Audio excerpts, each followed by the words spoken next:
আমরা বাইজিদ বুস্তামি রহমাতুল্লাহি আলাইহির নাম শুনছি না সবাই? জগৎ বিখ্যাত একজন আল্লাহর ওলি ছিলেন বাইজিদ বুস্তামি রহমাতুল্লাহি আলাইহি।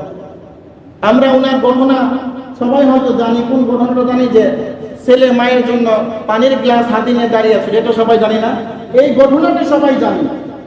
তবে বাইজিদ বুস্তামি রহমাতুল্লাহি আলাইহির মূল ঘটনা, তিনি কেমন ছিলেন, কেন এত বড় আল্লাহ ওয়ালা হইলেন, কোন কারণে হইলেন, এটা আমরা কেউ জানি না।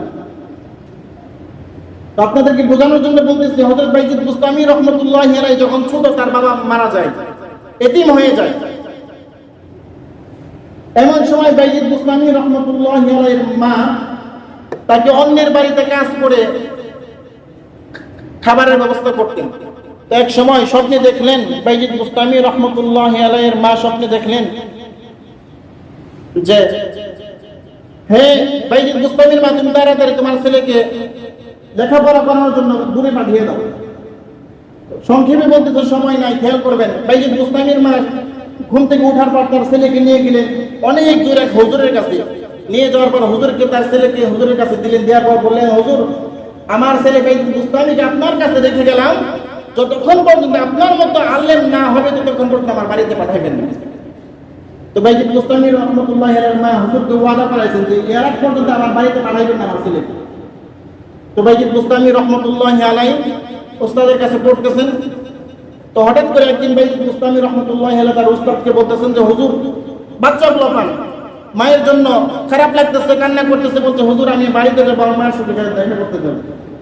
হুজুর বলতেছেন যে, না, এখন তোমাকে যাওয়া যাবে না, তোমার আম্মা বলছে তোমাকে যেন বাড়িতে না পাঠাই, বাড়িতে যাওয়া যাবে না। এখন বাইজিদ বুস্তামি রহমাতুল্লাহি আলাইহি কান্না শুরু করে দিয়েছেন। তখন উস্তাদ চিন্তা করলেন যে এখন যদি তাকে না যাইতে দেয় তাহলে তো বাচ্চার মন নষ্ট হয়ে যাবে, আর যদি যাইতে দেয় তাহলে তোর মায়ের সাথে যে আমার ওয়াদা হয়েছে ওয়াদা নষ্ট হয়ে যাবে, কি করবো? এটা চিন্তা করে টেকনিক খাটিয়ে হুজুর বাইজিদ বুস্তামি রহমাতুল্লাহি আলাইহি বললেন, ঠিক আছে, আমি তোমাকে যেতে দেবো, তবে একটা শর্ত আছে। শর্তটা হচ্ছে, তুমি যদি কুরআন শরীফ থেকে কয়েকটা পৃষ্ঠা আমাকে শুনিয়ে যেতে পারো, শিখে মুখস্থ করে আমাকে শুনাইতে পারো, তাহলে তোমাকে ছুটি দেবো। বাইজিদ বুস্তামি রহমাতুল্লাহি আলাইহি বলেন, ঠিক আছে, সমস্যা নাই। তো বাইজিদ বুস্তামি কুরআন নিয়ে ঘরের ভিতরে চলে আসলেন। আসার পর আল্লাহ তাআলাকে বলতেছেন, দেখেন বাচ্চা পোলাপান তার মাথায় কি চলতেছে, দেখেন আল্লাহ তাআলাকে বলতেছেন, ইয়া রাব্বুল আলামিন, তুমি কুরআন দিয়েছো, তোমার এই কুরআন মুখস্থ করার কারণে আমি আমার মার সাথে দেখা করতে পারতেছি না। তুমি যেভাবে কুরআন নাযিল করেছো আমাদের উপর, ওইভাবে আমার ভিতরে মুখস্থ করিয়ে দাও। তো এই কথা বলতেছে আর কুরআনের পৃষ্ঠা উল্টাইতেছে।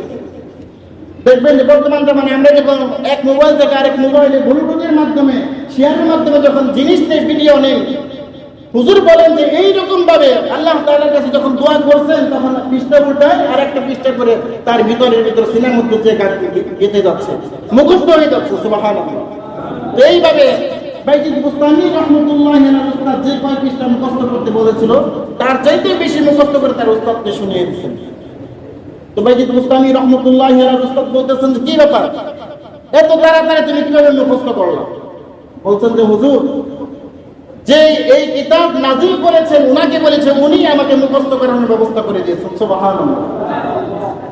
যখন এই কথা বলছেন, সংক্ষেপে বলতেছে সময় নাই, বাইজিদ বুস্তামিকে ছুটি দিয়ে দিয়েছেন। বাড়িতে যাওয়ার পর যখন তার ঘরের মধ্যে নক করছেন যে, মা, আমি বাইজিদ চলে আসছি, দরজা খোলো। মা কেমন মা, দেখেন এমন মায়ের সন্তান বাইজিদ বুস্তামি হবে নাকি, কি হবে? মা বলতেছেন যে, তুমি কোন বাইজিদ? আমার বাইজিদকে তো আমি চিনি না, আমার বাইজিদ তো এখন আসার কথা না, কারণ আমি হুজুরকে বলে আসছি আমার বাইজিদ যে পর্যন্ত মাওলানা না হবে, আলেম না হবে, এই পর্যন্ত আমার ঘরে না আসে। আমি তোমাকে চিনি না, তুমি চলে যাও, দরজা মা খুলে না। মা যখন দরজা খুলি না, এমন সময় বাইজিদ বুস্তামি বাধ্য হয়ে আমার চলে গেছে উস্তাদের কাছে।